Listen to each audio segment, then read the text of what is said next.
नमस्कार साथियों, Gojra maths academy में आपका स्वागत है। तो आज की क्लास में, आज की जो पूरा का पूरा ये वीडियो रहेगा, उसमें हम क्या समझने वाले हैं और किस टॉपिक को हम यहाँ पे छेड़ने वाले हैं, ये पहले इसके बारे में बात कर लेते हैं कि औरंगजेब किस तरीके से एम्परर बना। पूरे भारत का जो राजा है, पूरे भारत का एम्परर है, आलमगीर बोला जाता है। आलमगीर का मतलब होता है the conqueror of the world.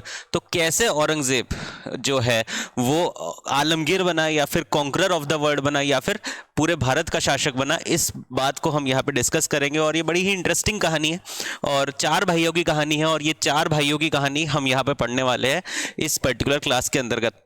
पिछले कुछ टाइम से जब से वो जो एक मूवी आई है छावा, उसके बाद से औरंगजेब की पर्सनैलिटी बड़ी ही अलग अलग तरीके से लोगों के सामने आ रही है कि भैया बड़ा ही क्रूर शासक था और बहुत सारे गलत काम उसने करे हैं, बहुत सारे मतलब प्रताड़नाएं दी है।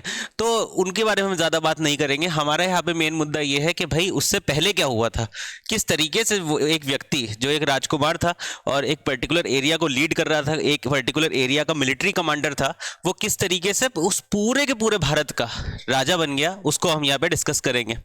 तो देखो यार, ये कहानी शुरू होती है औरंगजेब से पहले जो उनके पिताजी थे शाहजहां, और शाहजहां के राजा बनने से ये कहानी स्टार्ट होती है। देखो क्यों स्टार्ट होती है, क्योंकि शाहजहां भी जहांगीर का सबसे बड़ा बेटा नहीं था। और एक चीज होती है, उसको बोलते हैं डॉक्ट्रिन ऑफ प्रिमोजिनेचर। अब डॉक्ट्रिन ऑफ प्रिमोजिनेचर का मतलब ये होता है कि जो भी राजा है उसका सबसे बड़ा बेटा ही अगला शासक बनेगा। ये एक लॉजिक है, ठीक है। अब जितने भी मुस्लिम शासक बाद में रहे हैं, अकबर के बाद वाले शासक रहे हैं, इवन जहांगीर के बाद के शासक भी जो रहे हैं, उन्होंने इस पॉलिसी को माना नहीं है, क्योंकि अलग अलग बेटे थे, अलग अलग बेटों में अलग अलग क्वालिटीज थी।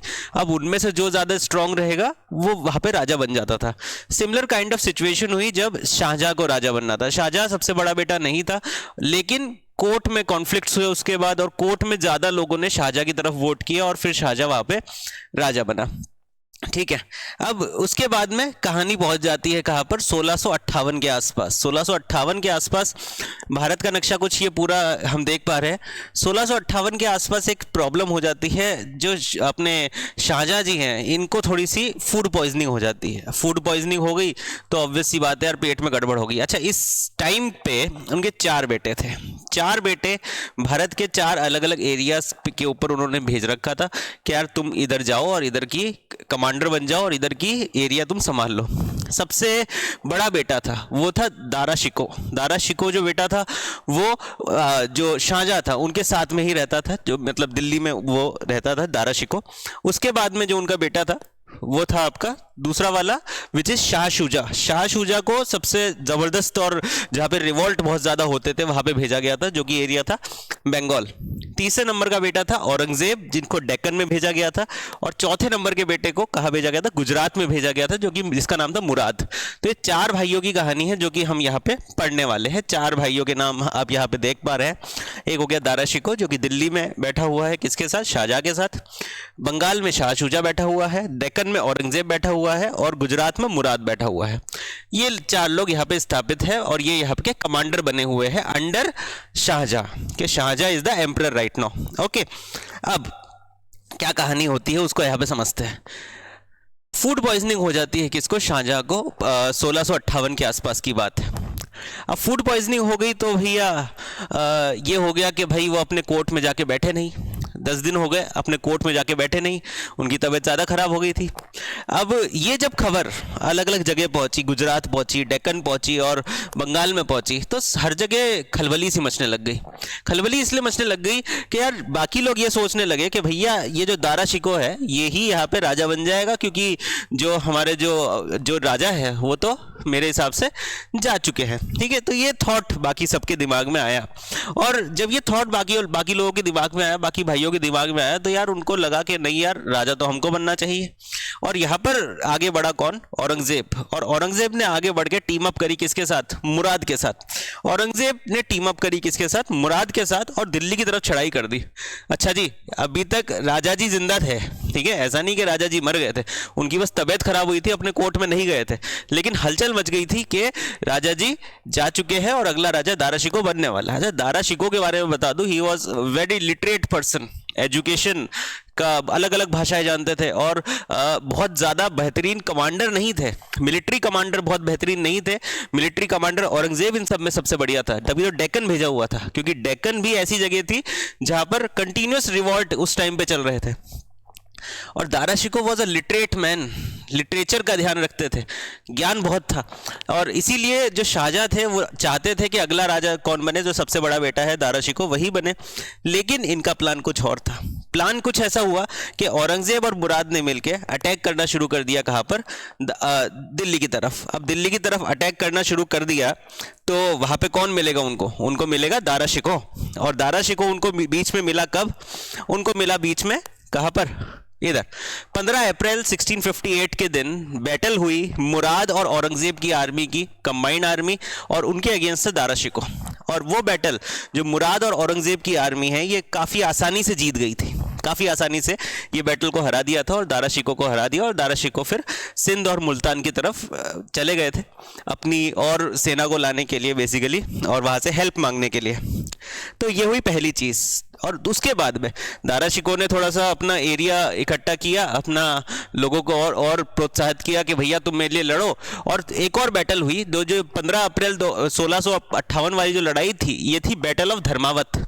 उसके बाद में एक और बैटल हुई, बैटल ऑफ सुमेरगढ़। इसमें भी दारा शिकोह की हार हुई। तो 2 बैटल हो चुकी थी जिसमें दारा शिकोह की हार हो चुकी थी औरंगजेब और मुराद के हाथों। और फिर अब औरंगजेब और मुराद ने एक ट्रीटी करी। अब ट्रीटी का नाम था treaty of Orang. Treaty of Orang, treaty of Orang के अनुसार कि जो भी एरिया है जो हमने एक साथ कॉन्कर किया है, अब दारा शिकोह तो जा चुका है, अब आगरा का और दिल्ली का एरिया, गुजरात का एरिया और डेक्कन का एरिया, ये सारा एरिया किनका हो चुका है? 2 भाइयों का हो चुका है। अब ये जितना भी एरिया है इसको 2 अलग अलग भागों में बांट दिया जाएगा, और एक भाई एक एरिया को संभालेगा, दूसरा भाई दूसरे एरिया को संभालेगा। ये ट्रीटी हुई इनकी, उसको बोला गया ट्रीटी ऑफ औरंग। उसके बाद में एक और चीज हुई, दारा शिकोह ने अपनी आर्मी और इकट्ठी करी और लेके आया, वापस से फाइट करी, और एक और बैटल हुई which is the battle of Ajmer, जो कि हुई 1659 में। एक साल तक उसने अपनी सेना को इकट्ठा किया और फिर से अटैक किया।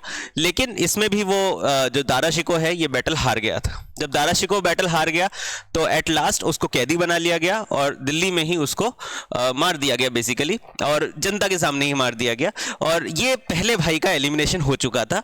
किसका? आपके औरंगजेब के पहले भाई का एलिमिनेशन हो चुका, जो सबसे बड़ा भाई था। ठीक है, ओके। अब कौन कौन बचा? औरंगजेब बचा, मुराद बचा और आपका शाह शुजा बचा है। उसके बाद में इंटरनल कॉन्फ्लिक्ट्स, और इंटरनल कॉन्फ्लिक्ट्स के चलते एक जो दूसरा भाई था मुराद, उसको जेल में भेज दिया गया कि भाई तुमने गद्दारी करी है मुगल पूरी की पूरी सल्तनत के साथ, तो उसको जेल में भेज दिया गया। और जेल में पता ही नहीं किसने मुराद को मार दिया। तो ये भी एक कॉन्स्पिरेसी ही है कि पता ही नहीं चल पाया, ना कोई बैटल हुई, ना पता चल पाया कि किसने मुराद को वहां पे मार दिया गया। और यहाँ पे एलिमिनेशन होता है दूसरे भाई का। तो 2 भाई यहाँ पे एलिमिनेट हो चुके हैं, पहला दारा शिकोह और दूसरा मुराद। अब पावर में कौन आ चुका था? औरंगजेब आ चुका था। और औरंगजेब ने अटैक कर दिया सीधा का सीधा, किसके ऊपर? बंगाल में बैठे हुए चौथे भाई के ऊपर, जिसका नाम था शाह शुजा, और अटैक करके उसको हरा दिया। लेकिन शाह शुजा वहां से भाग गया और म्यांमार की तरफ भाग के चला गया था। और ये कहीं पे हमको इंफॉर्मेशन मिलती है कि वहीं के ट्राइबल लोगों ने उनको वहां पे मार दिया था। तो यहाँ पर जो तीसरे भाई का एलिमिनेशन भी कर दिया था किसने? औरंगजेब ने एक तरीके से। और पूरे के पूरे भारत का, this is the map of India, जो कि पूरा का पूरा कवर किया था औरंगजेब्स एम्पायर के नाम पे हम इसको कह सकते हैं। तो औरंगजेब ने पूरे के पूरे एरिया को करीब करीब, आप बात समझ सकते हैं, 1662 तक, जी हाँ दोस्तों, 1662 तक पूरे के पूरे एरिया को कैप्चर यहाँ पे कर लिया था। और 1662 से औरंगजेब ने राज कब तक किया? 1707 तक अपनी मृत्यु तक यहाँ पर पूरे के पूरे भारत के ऊपर राज किया और इतना बड़ा एम्पायर यहाँ पे बनाया। तो इस पूरी की पूरी कहानी बहुत ही इंटरेस्टिंग है कि किस तरीके से 4 भाइयों के बीच की लड़ाई हुई और उसमें से एक भाई निकल के जीत के बाहर आया है, वो था औरंगजेब। तो काफ़ी सारी पॉलिसीज भी लगाई, जजिया टैक्स लगाए कभी हटाए, अलग अलग चीज़ों को ध्यान में रखते हुए। तो उसके बारे में किसी और वीडियो में बात करेंगे काफ़ी डिटेल में। अगर ये वीडियो आपको पसंद आया तो ज़रूर इसको शेयर कर दीजिएगा। ये कहानी बहुत इंपॉर्टेंट है as UPSC standard also, और इंफॉर्मेटिव वाले वे में भी ये काफ़ी ज़बरदस्त कहानी है। इसी तरीके के वीडियोज़ के लिए जुड़े रहिए हमारे यूट्यूब चैनल के साथ। मैं मिलता हूँ आपसे अगले वीडियो में, तब तक के लिए अपना ध्यान रखिए। धन्यवाद।